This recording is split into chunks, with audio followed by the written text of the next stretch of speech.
Well, hi everybody. We're here at IMEX Day 3 talking to thought leaders from all different ilks about meetings, about events, about the future of tech within live events, hybrid events, virtual events, metaverse events, and about some of the new technologies we're seeing.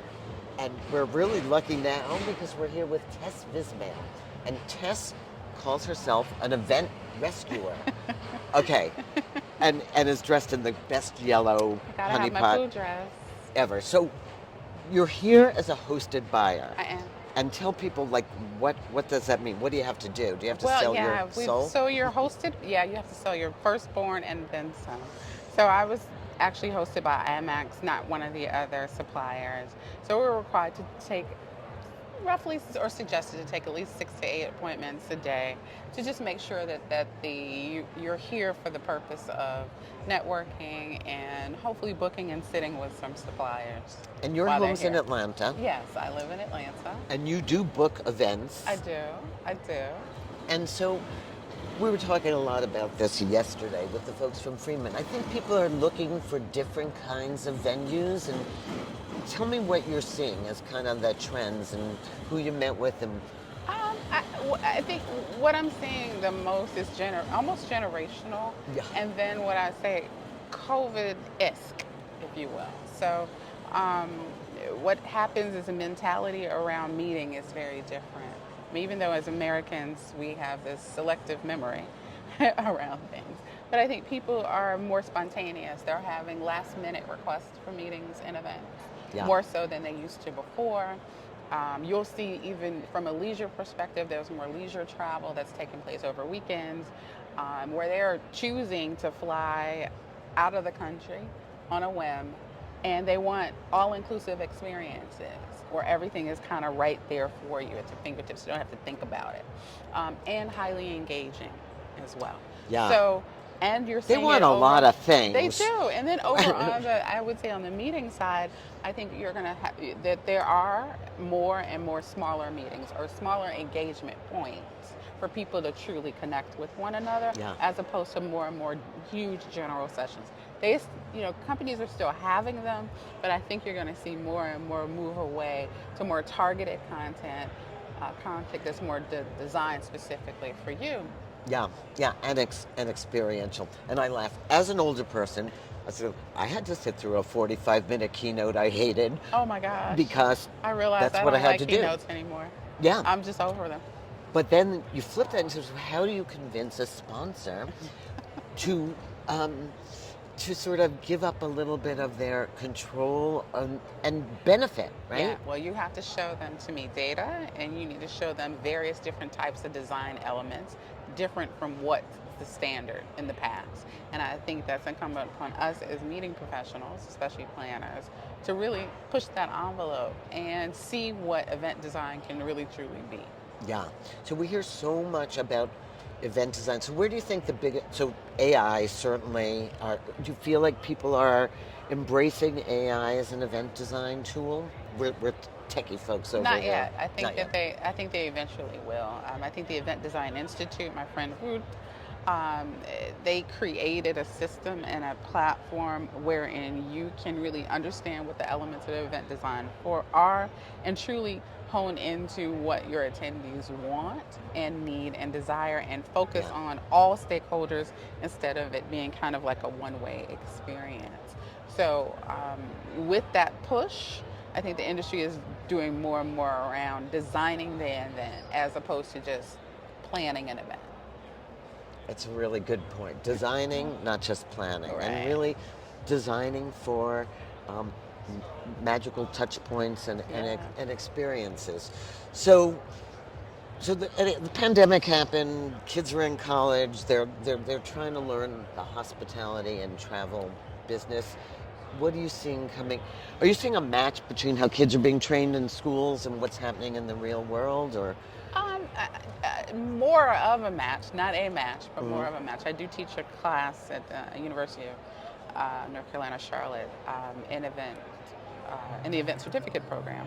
So for continuing education, and what I saw is that now the curriculums that are taking place in these hospitality programs are doing much better at mirroring what's happening out here in the real world. Where before it was just so much textbooks, so many things that weren't relatable, and I think Yeah. now it's shifting and changing. So I'm pleasantly surprised in that area. But I think if they offer more immersive experiences of letting them do instead of just learning, textbook per se, Yeah. I think that will happen. Internships, mentorships. Yes. We find even in our own virtual events group, we need to pull in younger voices. Oh, absolutely. And diverse voices Diverse, as well. yes. And I know the events industry, not atypical from other industries, has a diversity problem. Whether it's IMEX or CES or any large trade show event, or it getting better, temperature check.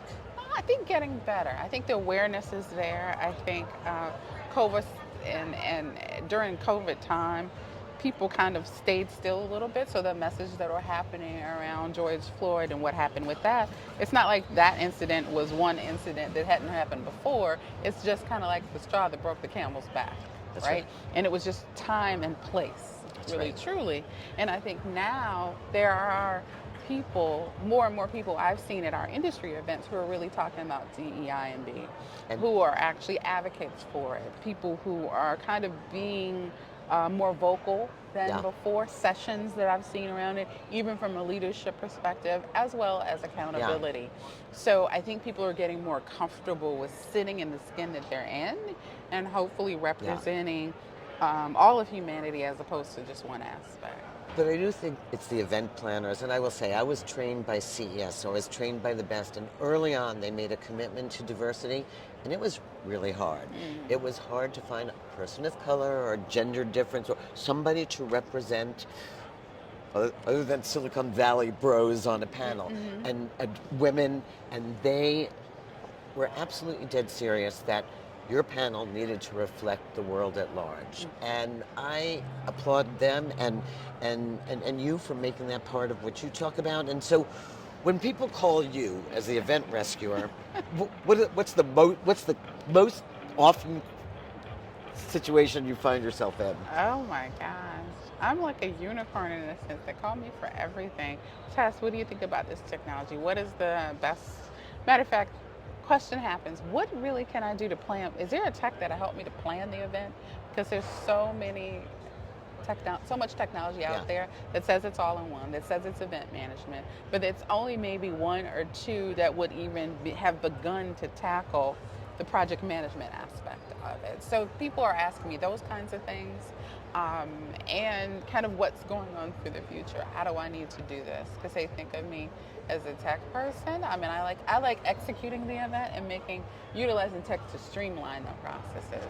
So I think our industry is getting better, but we need to kind of speed up the getting better. Any moments of total surprise here? Let me see. Oh gosh, that was a good question. On the show floor, I think my total surprise is I've seen more technology at destination booths than I'd ever seen before. Right?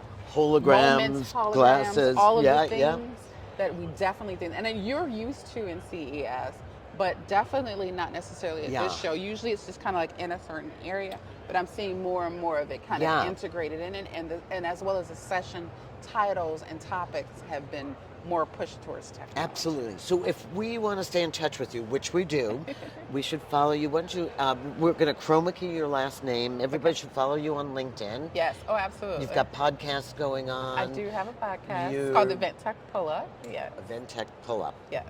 Okay. So we're going to check back in and invite you to our shows often and always. I'd love to. Pleasure. And thank you for the work that you're doing. Pleasure.